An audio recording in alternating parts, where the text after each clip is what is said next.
অষ্টমী। নিতাই গৌর হরি বল। হরি হরি হরি আজ শ্রীরাম দেখছে গগনে আর বেলি নাই, তাই ভাই কানাই কানাই বলে ডাকছে। তাই শ্রীরাম কি বলছে, আমার মায়ের আর কেহ নাই, একমাত্র কানাই বিনা। ওরে শ্রীরাম, আমার মায়ের যে আর কেহ নাই, তার ঘর শূন্য করে নিয়ে এলাম। না জানি মা আমার কত না কাঁদিচ্ছে। শ্রীরাম বলছে, দাদা বলরাম, প্রভাত বাক্যে তুমি যে মাকে বুঝাই এসেছিলে যে মা ধেনু কাছে কাছে রাখবে, গোপাল বাঁশি বাজালে তুমি যেন শুনতে পাও। ওই দেখো দাদা, গগনে আর বেলি নাই, গোপালের লাগেই না জানি মা কত কাঁদিচ্ছে। তাই শ্রীরাম কি বলছে, রানীকে বলেছ তুমি সকালে আসিবই আমি ব্রজপুরে লইয়া কান। তুমি মাতা যশোমতীকে তো বুঝাই এসেছিলে, ওই দেখো গগনে আর বেলি নাই, কানু যে জীবন তার দোষক নাহিক আর তিনি না আধিলে মরে। দিবস বহিয়া গেল ততু না দেখিতে পাইল, কানাই লইয়া চলো যাই ঘরে। দাদা বলরাম, চলো আমরা ভাই কানাইকে নিয়ে গৃহে ফিরে যাই। আর বিলম্ব করো না, ডাকরে শ্রীরাম ভাই, কোথা গেল ভাই কানাই? আমি পাশুরিয়া ছিলাম কোথা? দাদা বলছে, ভাই শ্রীরাম, না জানি কি ভাগ্যের বলে তুই আমার পাছু পাছু এসেছিস। আমি প্রভাত ভাগ্যে সব ভুলে গেছি। বিরহে ব্যাকুল রানী কেমনে করিছে জানি, আছে কিনা না আছে তার প্রাণ। ভাই শ্রীরাম, গোপালের লাগি মাতা যশোমতী আর বেঁচে আছে কি না আছে। তাই দাদা বলরাম কি বলছেন, যদি দিয়ে নন্দরানী তারে দিয়ে নীলমণি, যদি দিয়ে নন্দরানী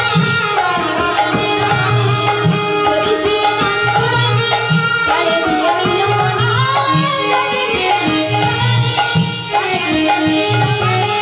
ব্রাহ্মণে করি দিলে না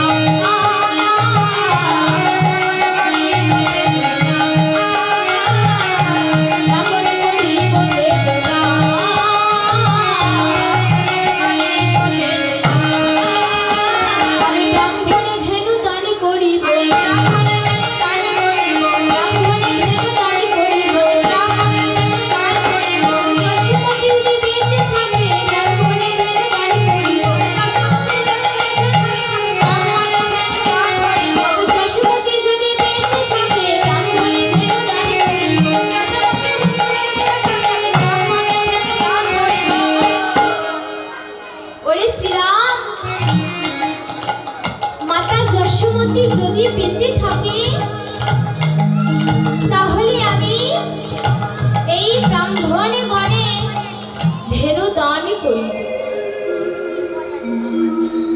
ওরে শ্রীরাম, আমি এই মনে মানদ করিলাম, যদি মাতা যশোমতী বেঁচে থাকে গোপালকে তার কোলে তুলে দিয়ে আমি এই ব্রাহ্মণের ধেনু দান করি। আর কি বলছে দাদা বলরাম? বলছে আমারও মিনতি রাখো, সকলে কানে ডাক, সবাই ভাই কানাইকে ডাক, না জানি মা কত কাঁদিছে। এই বৃন্দাবনে উহার মতো কেউ আর বাজাতে জানে না। শ্রীকৃষ্ণের বাঁশির কয়টি ছিদ্র? 10টি। কি বলেছেন? প্রথমে ছিদ্রে যায় পাষাণ গলিয়া, দ্বিতীয় ছিদ্রে যায় মায়ের মন প্রবোধ মানায়, তৃতীয় ছিদ্রে যমুনার জলি উজান চালায়, চতুর্থ ছিদ্রে মায়ের মন প্রবোধ মানায়, পঞ্চম ছিদ্রে মুনির ধ্যান ভঙ্গ হয়, ষষ্ঠ ছিদ্রে গোপীর মন করে টানাটানি, সপ্তম ছিদ্রে মৃত তরু মঞ্জরিত হয়, অষ্টম ছিদ্রে পশু পাখি সকলে ফিরে, নবম ছিদ্রে হরিধার শব্দ বিমল, আর দশম ছিদ্রে প্রাণ দান পেল রাখাল গণ। গোবিন্দ দাস কহে করুণারবাসী সর্বচিত্র আকর্ষণে শ্রবণ পরশী।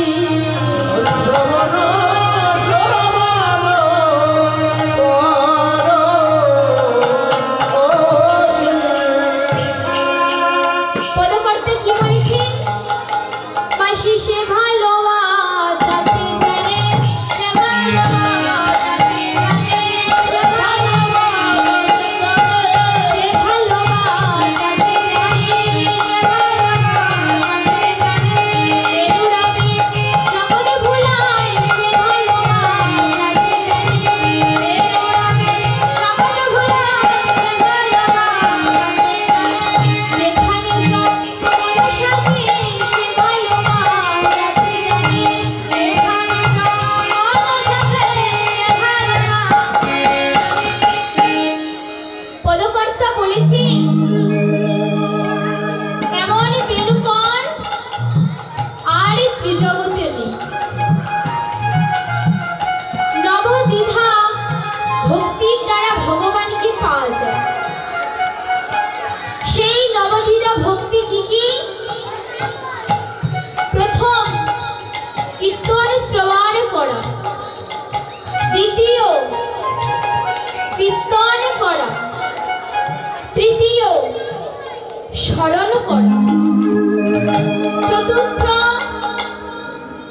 ভগবানের চরণ সেবা করা, পঞ্চম বন্দনা করা, ষষ্ঠ ভগবানের দাস হওয়া,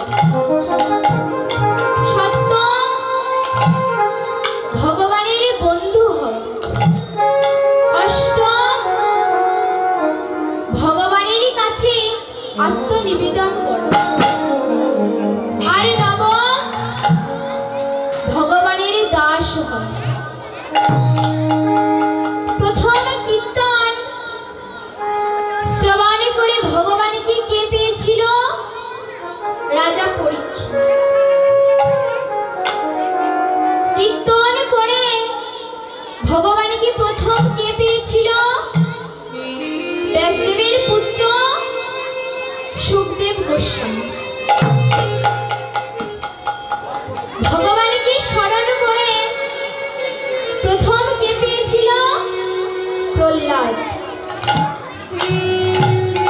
ভগবানের পূজা করে কে পেয়েছিল? পিঠু মহারাজ। ভগবানের বন্ধু হয়ে ভগবানকে কে পেয়েছিল? অর্জুন। ভগবানের দাস হয়ে ভগবানকে কে পেয়েছিল? হনুমান। আর ভগবানের কাছে আত্মনিবেদন করে কে পেয়েছিল ভগবানকে? বলি মহারাজ। আর পূজা করে কে পেয়েছিল? না আমি না আপনারা, সবাই তো পুজো করে, কিন্তু সর্বশ্রেষ্ঠ পূজা করে ভগবানকে কে পেয়েছিল? সর্বশ্রেষ্ঠ পূজা করে কে পেয়েছিল? মা লক্ষ্মী।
বস্ত্র চাপা দিয়ে নিয়ে যেতে, কারণ নইলে ওই বস্ত্রের উপর ধুলোবালি আসতে পারে, আর সেই ভোগ ভগবান গ্রহণ করেন।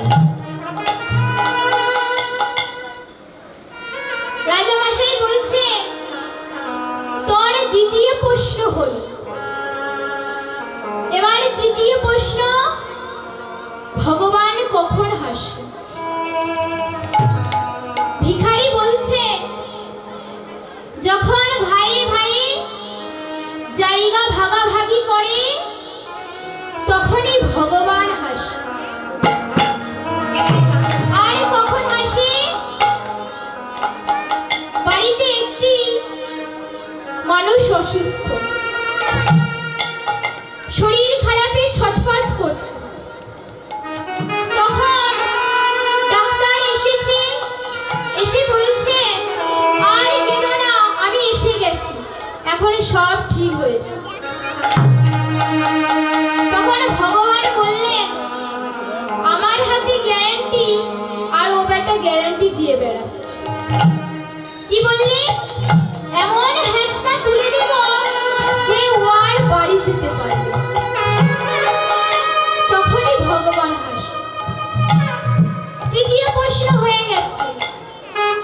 ভিখারি বলছে, রাজামশাই আপনার উত্তর হয়ে গেছে।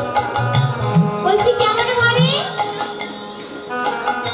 রাজামশাই ভিখারি বলছে, ভগবানের কাজ কাউকে রাজা থেকে ভিখারি করা আর কাউকে ভিখারি থেকে রাজা করা। এটাই গৌর হরি বল হরি।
পদকর্তা বলছে, যিনি বিশ্ব চরাচরের মালিক, যিনি সবার পথ দেখিয়ে চলে, আর আজ সেই ঘরে আসার পদ ভুলে যাবে।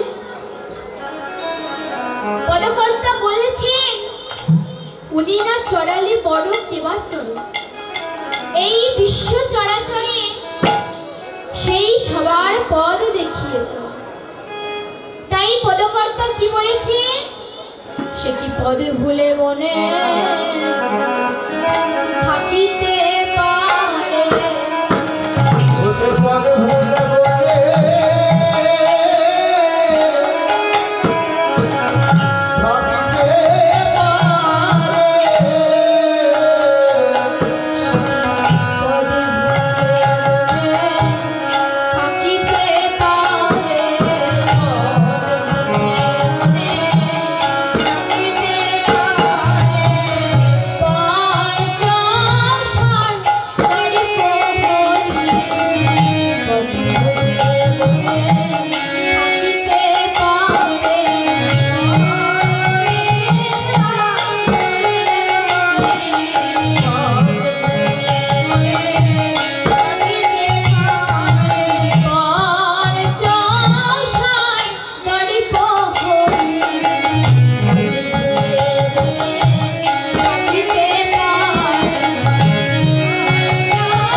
থাকিতে পারে? আজ দাদা বলরামের কথা শুনে সবারই আনন্দ আর ধরছে না, সব সখাগণ। কারণ সারা দিনের পর তারা গৃহে ফিরে যাবে বলে আর আনন্দ ধরে। আনন্দে তারা নাচিতে নাচিতে চলেছে। আর শ্রীগোবিন্দ করছেন কি? জাদু মুখে বেনু দিয়া সব ধেনু নাম লইয়া,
শ্রীগোবিন্দের বংশীর ধ্বনিতে সব ধেনু ছুটে চলেছে।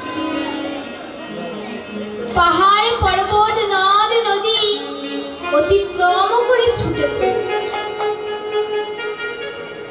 আজ শ্রীগোবিন্দের বংশীর ধ্বনি শুনে সব ধেনু আনন্দে কর্ণ উভো করে গোছ উচ্চ করে ছুটে চলেছে।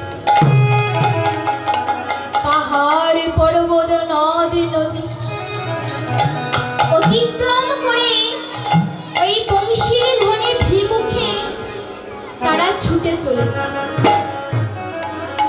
আমরা এত সাধের মানব জন্ম পেলাম, বলিবার বদন পেলাম,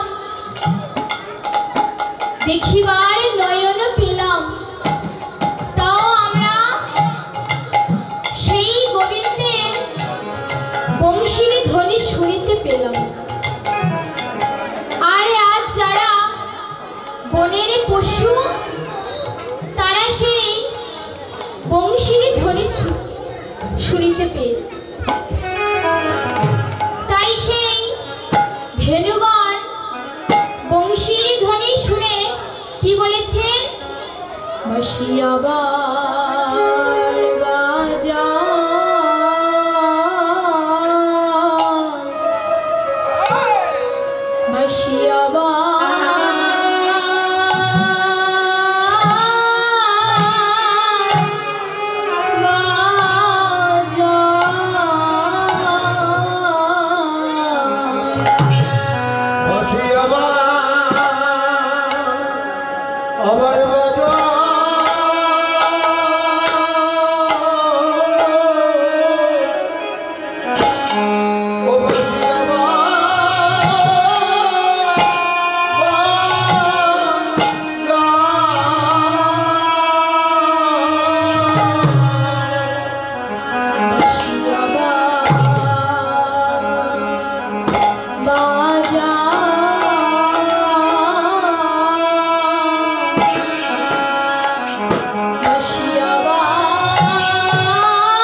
সব ধেনুগণের আনন্দ আর ধরে না। তাই কি বলছে?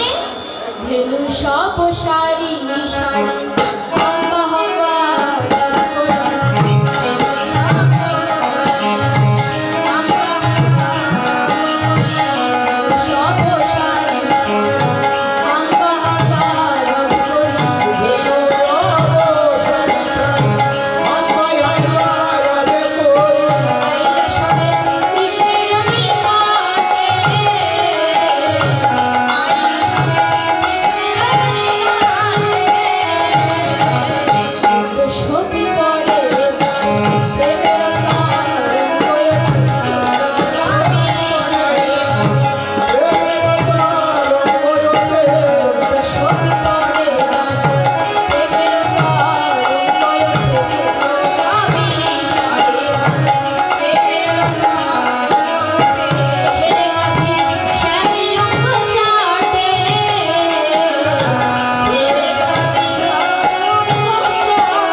আর তাদের আনন্দ ধরে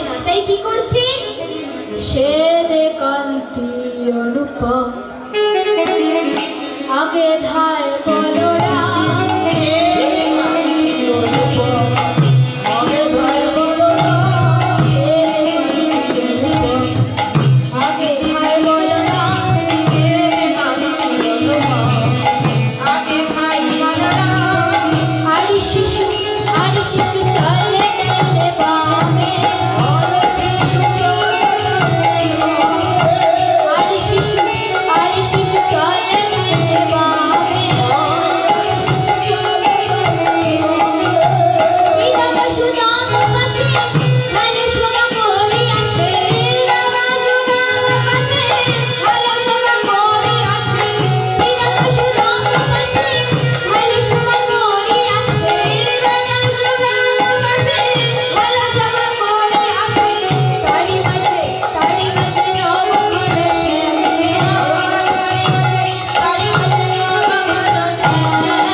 শ্রবণ করো দুটো ভাবাবাদ কথা শ্রবণ করো এটাই আমাদের ধর্ম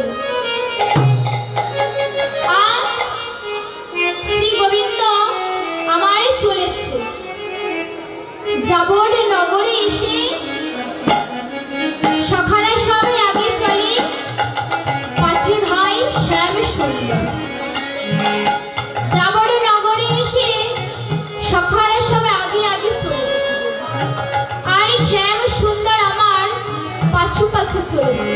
তাই কি বলছি দূরেতে আয়ো তো না বড়রাই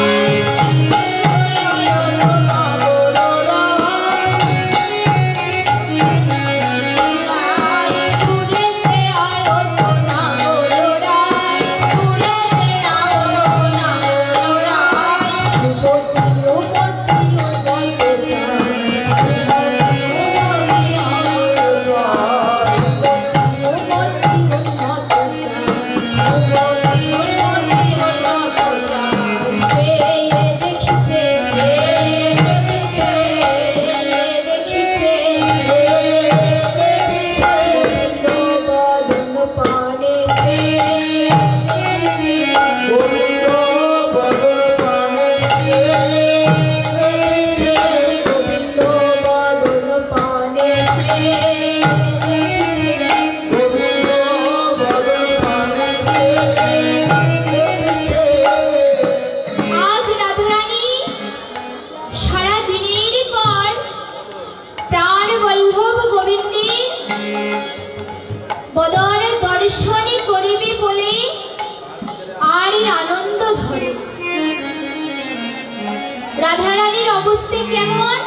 পুরুষোত্তম